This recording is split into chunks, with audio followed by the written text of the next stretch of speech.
اگلا سوال عبید قریشی صاحب کا ہے.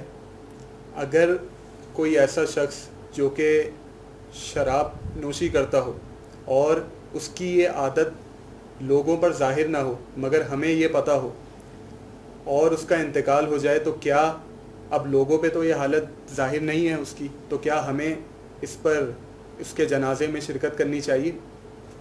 گناہ گار ہے وہ، مومن تو ہے نا، گناہ گار ہے، تو ہم اس میں چلے جائیں گے جنازے میں، کیونکہ گناہ گار ہے. لیکن کسی کے عقیدے کے بارے میں پتہ ہے کہ وہ عقیدے میں خرابی ایسی تھی جس میں کفر و ایمان کا فرق، اس کے جنازے میں نہیں جائیں گے، گناہ گار کے جنازے میں جائیں گے.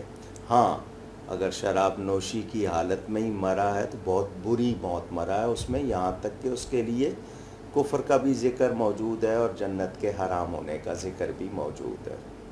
علامہ صاحب یہ بتائیے کہ نجیب الطرفین سید کنہیں کہتے ہیں؟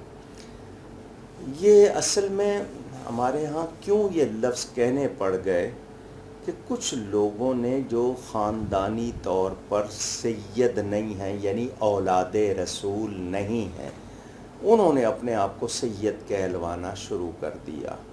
تو صحیح النسب کا لفظ، اصلی کا لفظ، اور نجیب الطرفین کہ یعنی وہ دونوں شہزادوں سے نسبت، سیدنا امام حسن سیدنا امام حسین دونوں سے نسبت، تو جو دونوں طرف سے حسنی حسینی اس کو نجیب الطرفین کہتے ہیں کہ دونوں طرف سے اس کو یہ شرف حاصل ہے، لیکن وہ صحیح ہو.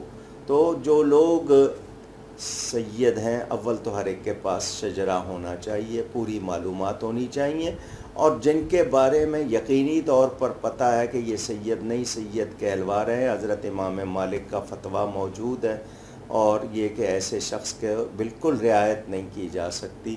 اللہ تعالی ہدایت عطا فرمائے.